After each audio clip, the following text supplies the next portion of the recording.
You were almost a Jill sandwich. Hello everyone and welcome to a first impressions video on the recently released Resident Evil VII Biohazard. This will be followed by a far longer, much more in-depth review in the next few weeks, but for now I wanted to get my initial thoughts out on the game first, to give folks an idea of what to expect, I suppose.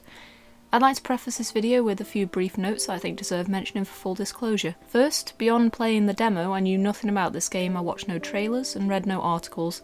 I went into this almost completely blind. Second, I'm a huge fan of the Resident Evil series. It is one of my favourite game series of all time. Resident Evil Remake on the GameCube is arguably the best survival horror game ever made, so if I sound slightly biased in this overview, I ask you to forgive me. And finally, this will be entirely spoiler-free, aside from the unavoidable details like names and enemies, all of which are in the trailers anyway. I'm going to talk about characters and bosses, but I won't show them. With that out of the way, let's dive right in. Resident Evil VII puts you in the shoes of a Silent Hill-style everyman called Ethan Winters, who naturally becomes a trained gunslinger the instant he picks up a handgun. You travel to Dulvey, Louisiana, to the Baker residence after receiving a video message from Mia, the wife who disappeared 3 years ago. Your journey takes you into the heart of an overgrown forest and the outer rim of the Baker's property, where you're ultimately captured by Jack Baker. Welcome to the family, son. When you awake, you're in the Baker residence, surrounded by a family of lunatics, and here is where the madness begins.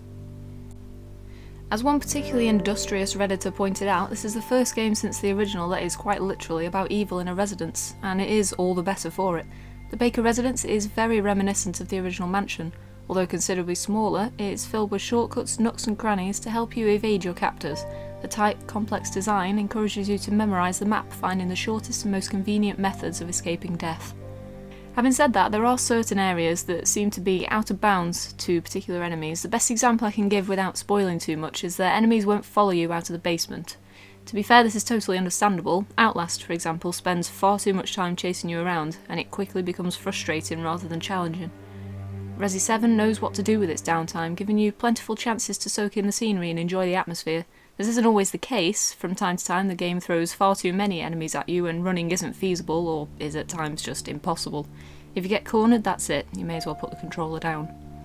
Thankfully these are a rare occurrence. Compared to almost all of the previous entries, Code Veronica and the original being notable exceptions, 7 has far fewer enemies in total. It focuses more on making each encounter frantic, fight or flight. For the most part, it succeeds. It's certainly a far cry from Call of Chris. In terms of area, this is probably the smallest game in the series, but that's not necessarily a bad thing. Its small size allows it to make the most of its rich environments. This game is full of aged, crumbling shells, uncanny homes, and the skeletal remains of what might once have been a beautiful house. It isn't overly gruesome, doesn't use gore to make its point. Instead it uses tight spaces in a very natural, ordinary environment to evoke discomfort and unease, very much like the first game. To put it simply, there hasn't been a Resi game this atmospheric since Nemesis. It's not all sunshine and roses though. I have two major gripes with 7, its boss fights and its story.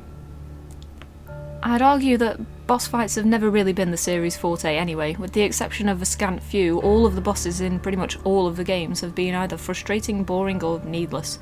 Whether it's this jackass on a plane, this jackass next to a plane, or this pushover, bosses for the most part have been weak additions that serve very little purpose other than to waste time, with two notable exceptions. Nemesis himself is a magnificent example of a recurring fight that evolves as the player gets more powerful and learns new techniques, while Nemesis himself gets more and more desperate. The other is Lisa Trevor, more of a puzzle than an actual boss. This rewards the player for actually thinking about the fight and its environment, with a conclusion to a heartbreaking side story. I find this fight fascinating purely for how unique it is in the series. It isn't my favourite fight, but it's damn close. The Resident Evil 7 bosses are annoying. Without venturing into spoiler territory, all of the bosses feel bizarrely unnecessary. Although occasionally fun and frantic, they are visually uninteresting, much like the game's regular enemies to be frank, and feature trial and error gameplay that quickly becomes tedious. Also, it has unskippable boss intros, just be prepared for that. My second issue lies with the game's plot. The first half of the game is fantastic, an eerie, unnerving journey through tight quarters and horrifying sights and sounds. The second half, however, spirals off into something of a la-la land. it is abundantly clear that this game's writer was involved in a certain mid-2000s Monolith production. I'm not disappointed per se, the plot unfolds at the perfect pace, unpacking tiny details that rely heavily on the player paying attention and bringing them together in a fun, if slightly predictable climax. The environment helps to tell the story, engrossing and delightful to delve into. You really shouldn't have come here. But the sudden turn it takes after the midpoint is such an about turn from the early plot that it feels like two totally different stories were slapped together. It all blends as well as can be expected, but I can't help but feel as though taking the focus away from the Bakers in the second half was a huge mistake. The explanation for who and what they are and what they can do is deeply unsatisfying. The game suffers from other slight issues. It still has faint remnants of its predecessor, as Ethan can at times feel like a total powerhouse drowning in bullets. Certain deaths can feel a bit cheap, and the game badly needs a lean function. This is a first-person survival horror game that emphasises flight over fight, and it does not have a lean function. All in all, however, Resident Evil VII is a superb return to form. For how rocky the series has been since 2007, it is refreshing to see a company admit how wrong it was. 7 is absolutely a great leap in the right direction. It has its shortcomings, but it is nonetheless an enjoyable, spooky ride well worth your time. Be patient, be smart, and pay attention. I can guarantee this will be a pleasant surprise. I'm not disappointed per se. The plot unfolds at the perfect pace, unpacking tiny details that rely heavily on the player paying attention and bringing them together in a fun... What is this English?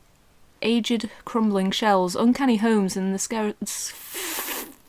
What the fuck? There are terrible demons. Ouch!